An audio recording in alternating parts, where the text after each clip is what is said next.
If you are trying to use your machine and your needle is not moving, just like mine did right here, and you are trying to control it and it's not controlling, it's just not moving, it's just stuck, then this video is for you. In today's video, I'm going to be teaching you what to do.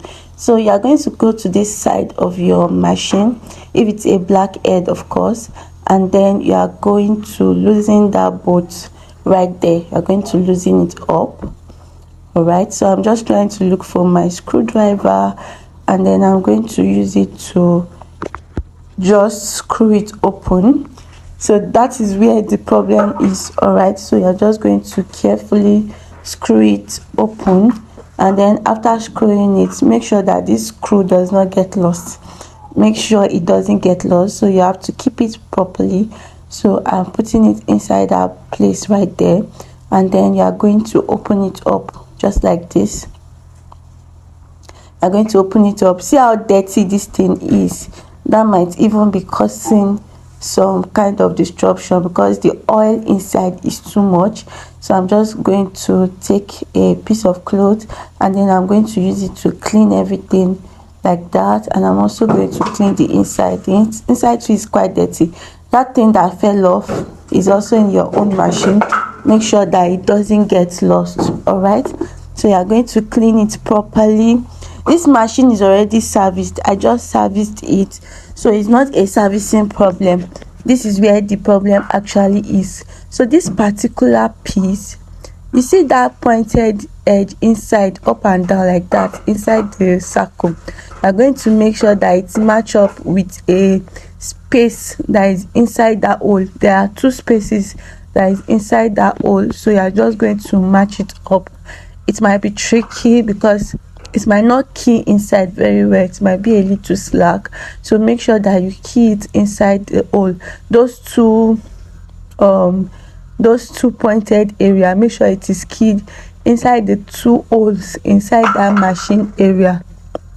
All right, and once that is done, make sure it is sitting there properly. Then once that is done, you take your other knob, the one that we loosened earlier. So I'm still trying to figure out the fixing because it's kind of tricky. All right, I'm making sure that this part of the machine is rolling very well also before I fix it in.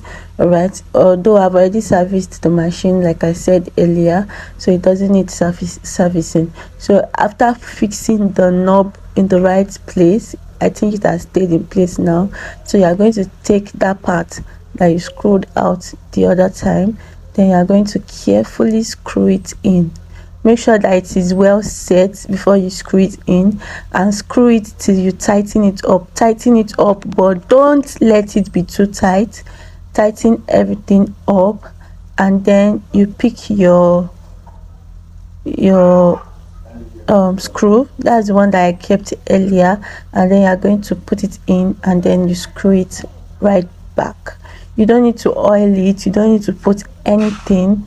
It's just going to be like that. All right, so now that we are done screwing, make sure that the screw is also tight so it doesn't fall off when you are working.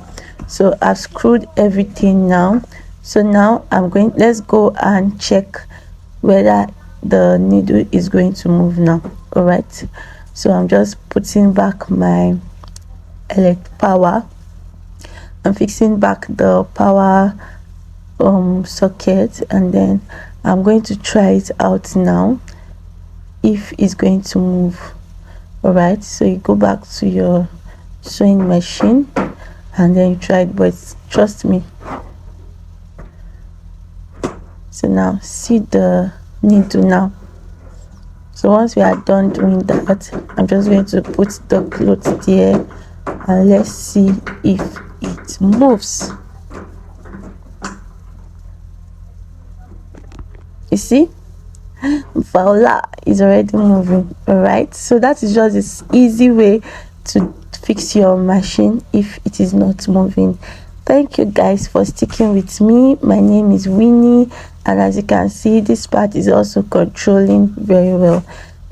I hope this video was helpful. If If it was, let me know in the comment section. Until I see you in the next one, I want you to know that I love you and I care. Bye.